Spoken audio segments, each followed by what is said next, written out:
qaysi analiz bilan ko'rishimiz mumkin? Virus keldimi, kelmadimi, jigardagi yallig'lanish bor yo'qligini.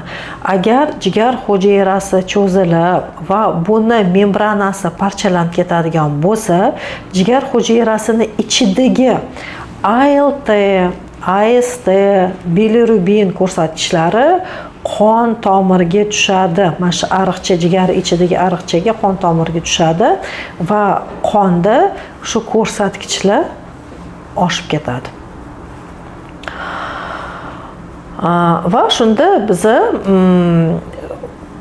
shu ko'rsatkichlarni qondagi miqdorini kamaytirish uchun terapiya beriladi.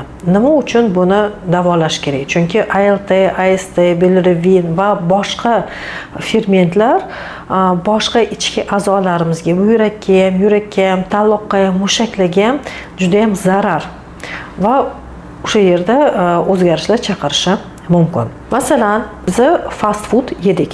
Fast foodda bilamiz, yog'larning miqdori ko'p va uglevod ko'p, oqsil kam.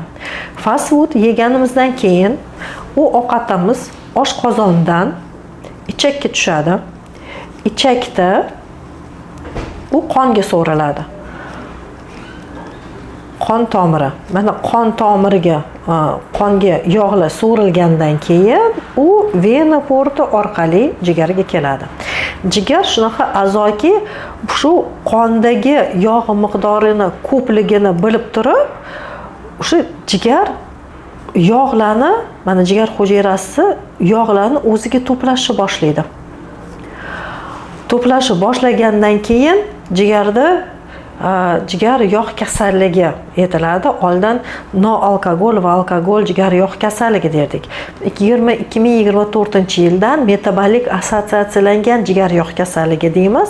Chunki bu jigarda yog' yig'ilgani keyinchalik yurak kasalliklariga ham olib kelar ekan, qandli diabetga olib keladi va boshqa holatlarni ham chaqirishi mumkin.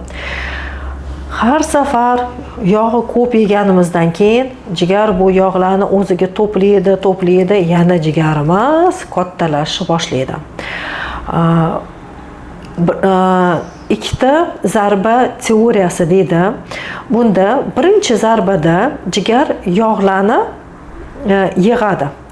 Keyin bemorda stress holati bo'ladi yoki shamollash holati bo'ladi yoki qanaqadir kasallik tufayli shu yog'lar aktivlashib jigar hujayrasini parchalashni boshlaydi. Jigar hujayrasi parchalangandan keyin yana bizada fermentlar oshishni boshlaydi. Ferment oshgani bu jigarda shu o'lgan jigar hujayrasini o'rniga chandiq paydo bo'ladi.